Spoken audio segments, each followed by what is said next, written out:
Hi friends. நம்ம ஒரு share வாங்குறோம். அந்த ஷேர் எங்க இருக்கும்? நம்ம மொபைல்ல இருக்குமா? இல்ல என்எஸ்சில இருக்குமா? பிஎஸ்சில இருக்குமா? இல்ல நம்ம வாங்குற புரோக்கர் ஆஃபீஸ்ல இருக்குமா? அங்க இருக்காது இல்லையா? அப்படின்னா எங்க இருக்கும்? அப்படி இன்னொரு கேள்வி. நம்மளுடைய இந்திய ஷேர் மார்க்கெட் எவ்வளோ பெரிய மார்க்கெட்டு. அங்க பல்லாயிரக்கணக்கான கோடி ரூபாயில பண டிரான்சாக்ஷன் நடக்குது. அங்க ஏதாவது மோசடி நடந்துச்சுன்னா, யார் கேள்வி கேட்பாங்க? யார் ஆக்ஷன் எடுப்பாங்க? நம்ம டிவில வர்த்தக நியூஸ்ல அடிக்கடி இந்த வார்த்தைய கேள்விப்பட்டிருக்கோம். செபி நியூ ரூல்ஸ் போட்டிருக்காங்க. செபி இந்த கம்பெனிக்கு நோட்டீஸ் அனுப்பியிருக்காங்க. செபி இந்த கம்பெனி மீது ஆக்ஷன் எடுத்திருக்காங்க அப்படின்ட்டு. ஸோ அப்படின்னா செபினா யாரு? என்டிஎஸ்எல், சிடிஎஸ்எல்னா என்ன? அது 2யும் இதெல்லாம் சேர்த்து தான் இந்த வீடியோல பார்க்க போறோம். அதுக்கு முன்னாடி ஷேர் மார்க்கெட்ட ஈஸியா கத்துக்கிறக்கு சிம்பிள் எக்ஸாம்ஸோட நான் இந்த வீடியோ போட்டுட்டு வர்றோம். உங்களுக்கு இந்த வீடியோஸ் பிடிச்சிருந்துச்சுன்னா, லைக் பண்ணுங்க, ஷேர் பண்ணுங்க, கமெண்ட் பண்ணுங்க. அது மட்டும் இல்லாம சப்ஸ்கிரைப் பண்ணி எனக்கு உங்க ஆதரவ கொடுங்க. வாங்க வீடியோக்குள்ள போலாம். இப்போ நம்ம போன வீடியோல என்ன பார்த்தோம்? என்எஸ்சினா என்ன? பிஎஸ்சினா என்ன? அப்படிங்கிறத பார்த்தோம். ஒரு கம்பெனி தன்னோட ஷேர மக்கள்ட்ட வாங்க, விற்க வசதி செய்து குடுக்குற ஒரு மார்க்கெட் பிளேஸ் தான் இந்த என்எஸ்சி, பிஎஸ்சி. அந்த என்எஸ்சி, பிஎஸ்சில டெய்லியும் லட்சக்கணக்கான மக்கள் ஷேர்ஸ் வாங்குறாங்க. பல்லாயிரக்கணக்கான டிரான்சாக்ஷன் ஒரு நாள் நடக்குது. இவ்வளவு பெரிய மார்க்கெட்ல ஒரு நிமிஷம் யோசிச்சு பாருங்க. ரூல்ஸ் இல்லாம இருந்தா என்ன ஆகும்? இதுக்கு ஒரு எக்ஸாம்பிள் பார்க்கலாமா? இப்ப நம்ம ஊர்ல ஒரு பெரிய திருவிழா நடக்குதுன்னு வையுங்க. அங்க என்ன ஆகும்? ஆயிரக்கணக்கான மக்கள் வர்றாங்க. ஆனா, அங்க போலீஸ் இல்ல, செக்யூரிட்டி இல்ல, டிராஃபிக் கண்ட்ரோல் இல்ல. என்ன ஆகும்? சின்ன தள்ளுமுள்ளு வந்தாலுமே அது பெருசா மாறும்.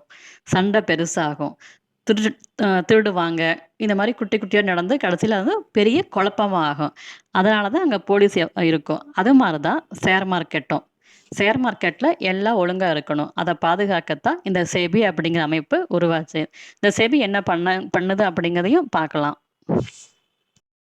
செபி என்ன பண்ணும்? செபி ஷேர் வாங்குமா? இல்ல செபி ஷேர் விக்குமா? அந்த 2மே செய்யாது. அப்படின்னா செபி என்னதான் செய்யுது?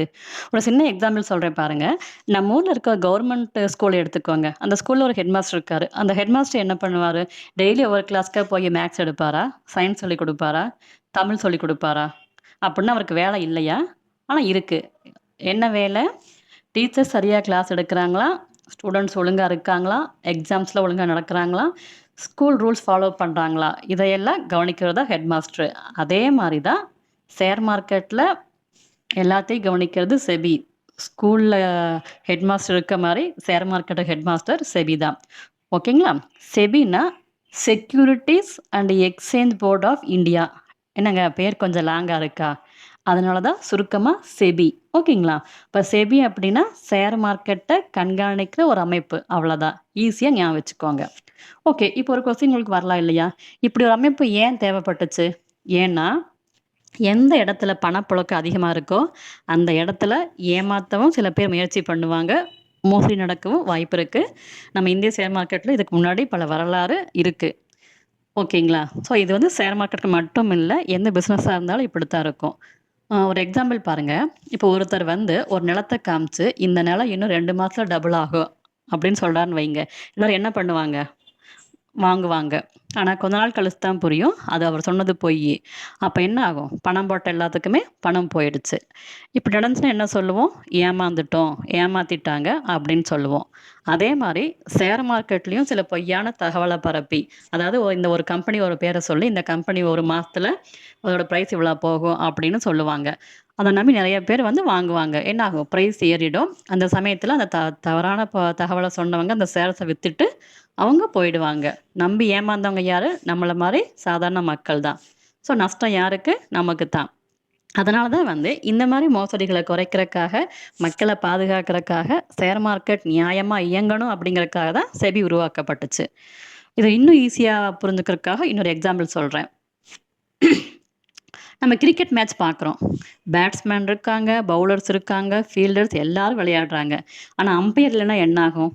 அவுட் ஆனவங்க அவுட் இல்லைன்னு சொல்லுவாங்க. நோ பாலுக்கு விக்கெட் எடுத்தாலும் அத கொண்டாடுவாங்க. ரன் அவுட் ஆனாலும் ஓடிக்கிட்டே இருப்பாங்க. யாரு சரி, யாரு தவறு முடிவு செய்ய யாருமே இருக்க மாட்டாங்க. அதனால அங்க அம்பையர் கண்டிப்பா தேவை இல்லையா? அதே மாதிரி தான் ஷேர் மார்க்கெட்ல. கம்பெனி இருக்கு, இன்வெஸ்டர்ஸ் இருக்காங்க, ஸ்டாக் எக்ஸ்சேஞ்ச் இருக்கு. இவ்வளவு பேர் இருந்தாலும் ரூல்ஸ யாராவது பார்த்துக்கணும் இல்லையா? அதான் செபி. ஸோ இங்க மறுபடியும் ஒரு விஷயத்த தெளிவா சொல்றேன். செபியோட வேலை இந்த ஷேர வாங்குங்க, இந்த ஷேர வாங்காதீங்கன்னு அட்வைஸ் கொடுக்கறது கிடையாது. செபியோட வேலை மார்க்கெட் எல்லாருக்கும் நியாயமாவும், பாதுகாப்பாவும் இயங்கணும் அப்படிங்கிறத கவனிப்பது தான். ஸோ இதான் வந்து செபியோட முக்கியமான வேலை. ஓகேங்களா? இப்ப செபி வந்து கண்காணிக்குது அப்படிங்கிறது புரியுது. கண்காணிக்குதுன்னா என்ன அர்த்தம்? இப்போ ஒரு ஆஃபீஸ்ல சிசிடிவி கேமரா மட்டும் போட்டா போதுமா? பத்தாது இல்லையா? அங்க யாராவது தப்பு பண்ணாங்கன்னா, அவங்க மீது ஆக்ஷன் எடுக்கணும், ரூல்ஸ் போடணும். அதுபோல தான் செபியும். செபிக்கும் பல வேலைகள் இருக்கு. அந்த வேலைகள ஒவ்வொண்ணா பார்க்கலாம். ஃபர்ஸ்ட்டு வந்து முதலீட்டாளர் நம்மள போல இன்வெஸ்டர பாதுகாக்கிறது. அது சின்ன இன்வெஸ்டரா இருந்தாலும் சரி, பெரிய இன்வெஸ்டரா இருந்தாலும் சரி. அ ஏன் அப்படின்னா, இப்போ அதுக்கு ஒரு எக்ஸாம்பிள் சொல்றேன் பாருங்க. நம்ம ஒரு ஒரு பால் கடைக்கு போறோம். பால் பூத்துல போய் பால் வாங்குறோம். அந்த பால் பாக்கெட்ட பார்த்தீங்கன்னா, அதில தயாரிப்பு தேதி, எக்ஸ்பைரி டேட்டு, அதோட அளவு, விலை எல்லாம் எழுதியிருக்கும். எதுக்கு எழுதியிருப்பாங்க? நம்மள மாரி கஸ்டமர்ஸ் வந்து ஏமாறக்கூடாதுன்னு தான். அதே மாரி தான் ஷேர் மார்க்கெட்ல. ஒரு கம்பெனி அ ஒரு கம்பெனி வந்து மக்கள்ட்ட பணம் வாங்கணும்னா, தன்ன பத்திய விவரங்கள வந்து முழுசா சொல்லணும். எதையும் வந்து மறைக்கக்கூடாது. அதாவது கம்பெனியோட பிசினஸ் என்ன? எவ்வளோ லாபம் ஈட்டுது? எவ்வளவு கடன் வச்சிருக்குது? எவ்வளவு சொத்து வச்சிருக்குது? இந்த மாரி தகவல் வந்து வெளிப்படையா தரணும். இப்படி தந்தா தான் வந்து மக்கள் அந்த கம்பெனிட்ட இருந்து ஷேர் வாங்க முடியும். ஸோ இந்த மாரி வெளிப்படைத்தன்மைய உறுதி செய்ற வேலைய தான் வந்து செபி செய்யுது. அதுக்கப்புறம் புதி அ அ ரூல்ஸ் அதாவது விதிமுறைகள வந்து போடுது. என்னென்ன விதிமுறைன்னு பார்க்கலாம். இப்ப அதுக்கு எக்ஸாம்பிள் ரோட்ல வந்து ஒரு டிராஃபிக் சிக்னல் இருக்குன்னு வச்சுக்கோங்க. டிராஃபிக் சிக்னல்ல ரெட் இருக்கும், எல்லோ இருக்கும், கிரீன் இருக்கும். அது இல்லைன்னா என்ன ஆகும்? ஒவ்வொருத்தரும் அவங்க இஷ்டத்துக்கு போவாங்க. ஆக்சிடென்ட் அதிகமாகும். அதனால ரூல்ஸ் தேவை. அதே மாரி தான் ஷேர் மார்க்கெட்டுக்கும். ஒரு ஷேர்ஸ வந்து யார் எப்படி வாங்கலாம்? எவ்வளோ ஷேர்ஸ் வாங்கலாம்? இந்த மாரி விதிமுறைகளையும் அதாவது ஷேர் வாங்கும்போது தப்பான தகவல் வெளியிடக்கூடாது. என்ன செய்யக்கூடாது? அந்த மாரி விதிமுறைகளையும் செபி வந்து உருவாக்கி வச்சிருக்குது. மிக முக்கியமானது மோசடிய தடுக்கிறது. மோசடிய தடுக்கன்னா நம்ம ஃபர்ஸ்ட்டே பார்த்தோம் இல்லையா? ஒரு கம்பெனியோட ஷேர் வந்து ஏறுதுன்னு தப்பான தகவல குடுத்து ஏமாத்துறது. அந்த மாரி தகவல் குடுக்குறவங்க யாரு அப்படிங்கிறத கண்டுபிடிச்சு, அவங்க மேல ஆக்ஷன் எடுக்கிற வேலையும் செபி தான் செய்யுது. ஏன் அப்படின்னா, செபிக்கு வந்து எல்லா எல்லா இன்வெஸ்டரும் ரொம்ப முக்கியம். அது மட்டும் இல்லாம, நம்ம போன வீடியோல பார்த்த என்எஸ்சி, பிஎஸ்சி இந்த 2 அமைப்புகளையும் கண்காணிக்கிற வேலைய செபி தான் செய்யுது. அதுக்கப்புறம் பார்த்தீங்கன்னா, இன்னொன்னு காலம் வந்து மாறிக்கிட்டே இருக்குது. டெக்னாலஜி மாறுது, ட்ரேடிங் மாறுது. அதே மாரி புதிய பிரச்சனையும் வருது. அதனால தான் வந்து தேவையான நேரங்கள்ல செபி புதிய விதிமுறைகள அறிவிச்சுக்கிட்டே இருக்குது. அதனோட நோக்கம் என்னன்னா, மக்கள் நம்பிக்கையோட ஷேர் மார்க்கெட்ல முதலீடு செய்ய முடியும். அப்படிங்கிற இத உருவாக்க தான். ஓகே. அதனால தான் சொல்றேன். செபி வந்து ஷேர் வாங்காது, செபி ஷேர விக்காது. ஆனா, ஷேர் மார்க்கெட்ட பாதுகாப்பாவும், அ நியாயமாகவும் இயங்க வைக்கிறக்கு ரூல்ஸ உருவாக்கி, அது பின்பற்றப்படுகிறதா அப்படிங்கிறத அடிக்கடி கண்காணிக்கும். ஓகேங்களா? இப்போ செபிய பத்தி போதுமான அளவு பார்த்தாச்சு. இப்ப அடுத்த கொஸ்டின். நம்ம ஷேர்ஸ் வாங்குனா என்ன இருக்கும்? அப்படிங்கிறது தான். இப்ப உதாரணத்துக்கு நம்ம ஒரு ஒரு கம்பெனியோட ஷேர் வாங்குறோம். டிசிஎஸோ, ரிலையன்ஸோ அல்லது எந்த கம்பெனி ஷேரா இருந்தாலும் என்ன பண்ணுவோம்? பை பட்டன அழுத்துறோம். ஆர்டர் சக்சஸ்ஃபுல்னு வந்துடுச்சு. இப்ப இந்த ஷேர்ஸ் எங்க இருக்கும்? மொபைல்ல இருக்குமா? பிஎஸ்சில இருக்குமா? இல்ல என்எஸ்சில இருக்குமா? சரி எங்க தான் இருக்கு? அதுக்கு முன்னாடி ஒரு 20, 30 வருஷம் முன்னாடி போய் பாருங்களேன். அந்த காலத்துல ஷேர் வாங்குனா எப்படி இருக்கும்? பேப்பர் சர்டிஃபிகேட்டா கொடுப்பாங்க. அதாவது இப்ப நீங்க நம்மள்ட்ட இருக்க வீட்டு பத்திரம் மாதிரி பேப்பர் சர்டிஃபிகேட்டா இருக்கும். அந்த சர்டிஃபிகேட்ல இந்த கம்பெனி இவ்வளவு ஷேர்ஸ இந்த பெர்சனுக்கு குடுத்துருக்கு அப்படின்னு எழுதி வச்சிருப்பாங்க. அத வீட்ல பாதுகாப்பா வைக்கணும். தொலைஞ்சா பிரச்சனை, கிழிஞ்சா பிரச்சனை, தீ பிடிச்சா பிரச்சனை, வேற யாராவது எடுத்துட்டு போயிட்டா பிரச்சனை. அது மட்டும் இல்ல, அந்த ஷேர ஒருத்தருக்கு விக்கணும்னா, பேப்பர் ட்ரான்ஸ்ஃபர் பண்ண ரொம்ப நேரம் ஆகும். அதனால இதுக்கு ஒரு நல்ல சொல்யூஷன் வேணும் அப்படின்னு யோசிக்க ஆரம்பிச்சாங்க. இன்னைக்கு நம்ம கேமராவுல ஃபோட்டோ எடுக்கிறதுக்கு ஃபிலிம் ரோல் போட்டா பயன்படுத்திட்டு இருக்கோம்.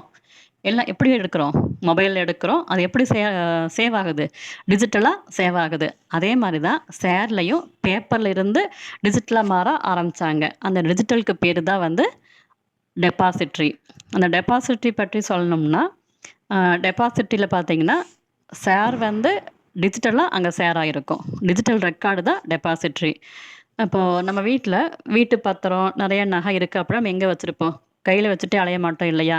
அத கொண்டு போய் பேங்க் லாக்கர்ல பத்திரமா வைப்போம். அதே மாரி தான் அ நம்ம வாங்குற ஷேர்ஸ பத்திரமா வைக்கிறதுக்கான ஒரு அமைப்பு தான் டெபாசிட்ரி. இந்தியாவுல வந்து 2 டெபாசிட்ரி இருக்கு. அது வந்து என்ன அப்படின்னா, டெபாசிட்ரி அப்படின்னா டிஜிட்டல் லாக்கர் ஃபார் ஷேர்ஸ் அவ்வளதான். என்எஸ்டிஎல், சிடிஎஸ்எல் இது 2 தான் இந்தியாவுல இருக்கிறது. என்எஸ்டிஎல்னா நேஷனல் செக்யூரிட்டீஸ் டெபாசிட்டரி லிமிடெட் 1996ல உருவாக்குனாங்க. என்எஸ்சி உருவாச்சு இல்லையா? அவங்க வந்து ஷேர் மார்க்கெட்ட டிஜிட்டலா மாத்த ஆரம்பிச்சாங்க. அந்த சமயத்துல தான் வந்து ஷேர் மார்க்கெட் ஷேர்ஸ பாதுகாப்பா வச்சுக்கிறதுக்கு இந்த என்எஸ்டிஎல் உருவாச்சு. அதே மாரி தான் சிடிஎஸ்எல். சிடிஎஸ்எல் வந்து 1999ல உருவாச்சு. இதோட ஃபுல் ஃபார்ம் வந்து central depository service limited. So, இப்ப பார்த்தீங்கன்னா, என்எஸ்டிஎல், சிடிஎஸ்எல் 2மே இந்தியாவுல வந்து ஷேர டிஜிட்டல் வடிவில பாதுகாப்பா வச்சுக்கிறதுக்கான முக்கிய நிறுவனம் தான். ஓகேங்களா? இப்போ ஒரு டவுட் வரலாம். இப்ப நான் வாங்குன ஷேரு என்எஸ்டிஎல்ல இருக்குமா? சிடிஎஸ்எல்ல இருக்குமா? இது எத பொறுத்துன்னா, நம்ம எந்த புரோக்கர்ட்ட அக்கவுண்ட் ஓப்பன் பண்றோமோ, அவங்க யூஸ் பண்ற பிளாட்ஃபார்ம பொறுத்து இது மாறும். இப்போதைக்கு நம்ம ஞாபகம் வச்சுக்க வேண்டிய ஒரே விஷயம், நம்ம வாங்குற ஷேர் வந்து பாதுகாப்பா என்எஸ்டிஎல்லையும், சிடிஎஸ்எல்லையும் பதிவு செய்யப்பட்டிருக்கு அவ்வளோதான். ஓகேங்களா? இன்னொரு விஷயம். ம். இப்போ பல்லாயிரக்கணக்கான மக்கள் உலகம் முழுவதும் இருக்காங்க. அவங்க தன்னுடைய பணத்த வந்து எங்க பாதுகாப்பா வச்சிருப்பாங்க? பேங்க்ல. அந்த பேங்க்கு என்ன பண்ணும்? ஒவ்வொருத்தருக்கும் ஒரு தனி அக்கவுண்ட் குடுக்கும். அக்கவுண்ட் நம்பர் குடுக்கும். அது மாரி தான் இந்த என்டிஎஸ்எல், சிடிஎஸ்எல் 2லயும் வந்து பல்லாயிரக்கணக்கான மக்கள் ஷேர் வாங்குவாங்க, விப்பாங்க. அவங்க ஒவ்வொருத்தருக்கும் கண்டிப்பா ஒரு தனியா அக்கவுண்ட் தேவை இல்லையா? அந்த அக்கவுண்டுக்கு பேரு தான் டீமேட் அக்கவுண்ட்.